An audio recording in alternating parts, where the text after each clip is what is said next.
10th of September. However, that's not going to happen because it's twins, so you don't go as far as that. So it's so up in the air. It's like, okay, your official date's the 10th of September. However, that's not going to happen. You won't go past 37 weeks, which is kind of end of August, about 20th of August. Plus, there's a 60% chance that they could come between 28 and 37 weeks. So, well, shall I just write off the rest of the year? Like, that's a pretty gap.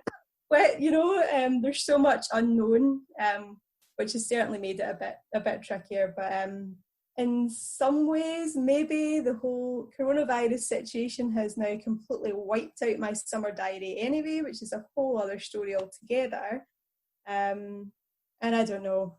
I know you can't know what's going to happen anyways, but I guess in your case, you were sort of planning for a similar timeline anyways. So I know what you mean. It's obviously it's a horrible thing, and it's had a pretty negative impact on most small businesses, I think, but it is trying to find these little silver linings and things. And, maybe you're right now, because of this pandemic, you won't be working in the summer because most summer weddings have moved, and potentially, hopefully, their new dates will suit your maternity leave. Have you found that so far? Like weddings that have been postponed and rescheduled, will those sort of work out for you, or has that added a whole nother challenge? Whole other challenge. Yep. So say we do all this planning a family and whatnot as best you can without a crystal ball. Thought we'd got that not too bad. And found out the twins, so it was a bigger scope for delivery dates. And then the coronavirus pandemic has hit, which is just a whole other dynamic to it altogether. So yeah, I have had majority of clients have wanted to reschedule to next year. And I think I've been able to accommodate maybe all bar one, I think, for next year.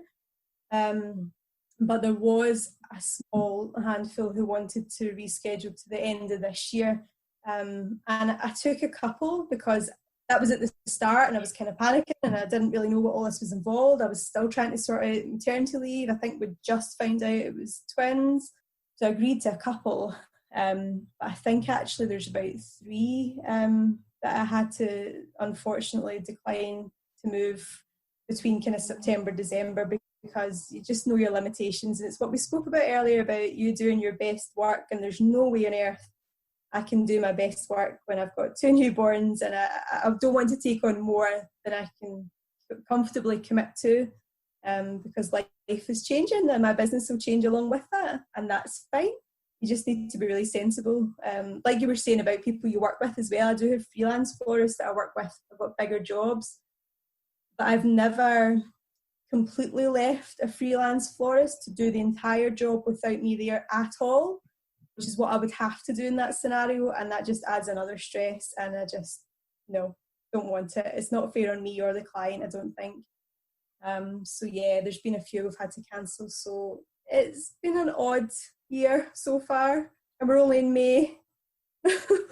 I know, and I think this is so unprecedented because I remember, and you'll remember too, because I think I probably talked your ear off about it when the time was coming, but when I was trying to plan for having Charlie, I was kind of doing the same. So you think in your head, like, okay, so I'm going to give myself this long for maternity leave, and maybe I can do little bits and bobs of work. I might still be able to meet with clients once in a while. And you're trying to figure out in your head, like, I can keep up with marketing. You get your keeping up days or keeping in touch days or whatever. So try and figure out how you can manage that. But you have the whole added dynamic of this pandemic and all of these weddings that have been rescheduled and postponed. And I mean, that just adds so much into it, because you're right. If people are rescheduling for next year, depending on when you might be out of your mat leave, and that doesn't affect it. But it's so hard. It's hard trying to reschedule all these things in normal circumstances, let alone, with twins on the way. So, yep.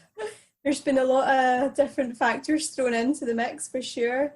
And mat leave, actually, the time I wanted to take off was about 8 months. And again, we thought this has worked out quite nicely because that's over the winter months where I'm a lot quieter. So that should be absolutely fine. But then you've thrown 2 newborns into the mix and the pandemic, and the whole rescheduling is all very well and good, but it does mean a loss of income because I've then moved those clients into a date which I could have booked with new business for next year. So that's a complete loss of income there. So therefore you're having to recoup that somewhere. Yeah. So then I've ended up taking on a couple of things when I should be on mat leave. As I say, I've not overcommitted by any means, but it's certainly more than I wanted to have, and within the remit of the whole keeping in touch days, obviously, to keep myself right. But yeah, self-employed mat leave, not as clean cut as if you work, I think, for a big company and they just say, off you pop, we won't see you till next year. It's just so hard because you have to work so hard to build up. I mean, everything that you've achieved with your business, you've done that. And not that you're letting it go by having children, of course you're not, but it adds, you're right, your whole life changes and so does your business. And even the whole aspect of maternity leave. So I can't remember exactly what the details are, but you're allowed, let's say for argument's sake, is it 10 keeping in touch days or 9 keeping? I think it's 10. Something like that. So let's just say 10 for argument's sake. So you have these days that you're still allowed, because they know that you'll still need to obviously answer emails and update websites and things like that. But it's really, really hard to keep up with all of that. And even if you sort of let your clients and your community know, I'm taking a maternity leave, and you can put notifications on and everything else, but people are still going to expect responses. And with social media being such a big tool right now for small businesses, people sort of expect that to stay up to date. So trying to navigate all of that and not just disappear like you could if I worked in marketing, that's what I studied, marketing communication. So if I was still in a job like that, I could have just taken my 9 months off. Like you said, they say, see you later, see you in 9 months or a year or whatever you get. And you come back to your job. But for us, we can't really just disappear for 9 months or a year, because then you're almost starting not from scratch with your business, but you're taking a huge step back. Yeah, definitely. And I'm under no illusions there's going to be other challenges at the other side of trying to find a new way to work with the 2 babies and whatnot. So that's just another whole bridge to cross next year. But yeah, it's very different. And I think as well, we spoke about not thinking you going self-employed and the driver being that you'll work less hours. You work more hours, but also there's no sick pay. There's very, like we just spoke about maternity leave, it's very sporadic or non-existent or a lot shorter than you thought. And trying really to get that balance, the old work-life balance, is very tricky at times. Yep.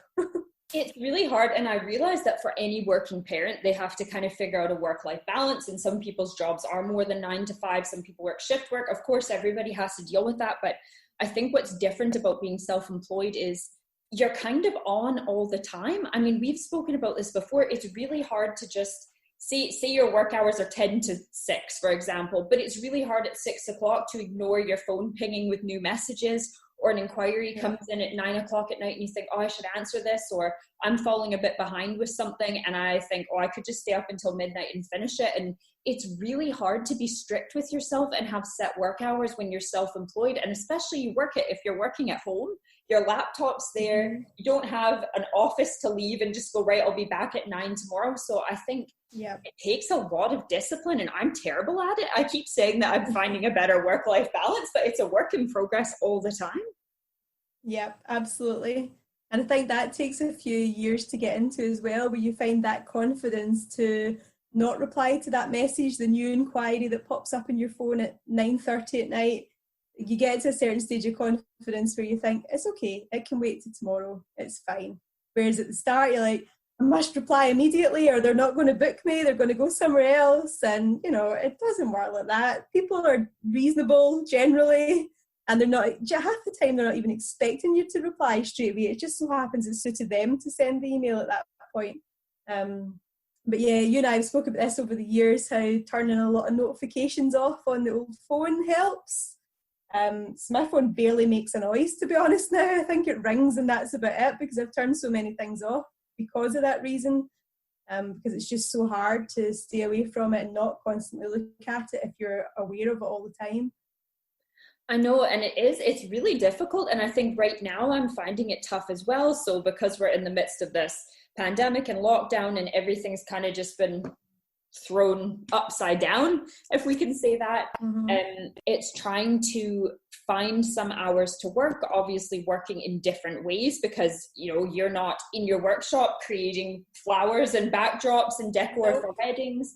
I'm not out photographing people, so we found other ways to kind of keep ourselves busy and catch up on behind the scenes and maybe do some kind of fun creative projects. But I'm struggling right now with those work hours because I have no childcare anymore. Obviously, the nursery is shut, and we're not seeing grandparents and things like that. So I've got Charlie all day. Amanda and I are recording this at lunchtime right now while my husband's on his lunch break, because he's working from home and expected to be at the computer between 8 and 5. And it's just, it seems ridiculous because we're working at home and we have less kind of physical things to do and places to be. But last night I was up until 12 o'clock. The night before I was up until 1 a.m. It's just, the hours have somehow gotten worse right now.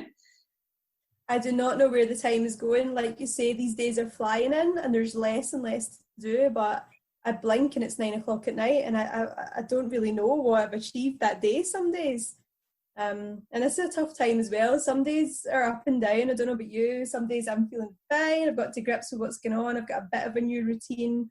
Other days I am completely and utterly lost. I'm totally the same. It's good days and bad days. Is it a holiday? Am I on mat leave already? Do I still have a job? My inbox is getting quieter and quieter. Weddings are still cancelled. When will they be back? It's just, whoa. It's so many unknowns right now. And I think that's been the frustrating thing. So in the wedding and events industry, nobody really knows when things will be up and running. So it kind of started with like, all of the spring weddings got cancelled, and then it was kind of the June, July weddings. Now I'm starting to get August. I'm assuming you'll be the same. You're kind of getting that. And none of us really know when things will get back to normal. And you've obviously got this added dynamic of you don't know when these babies will arrive.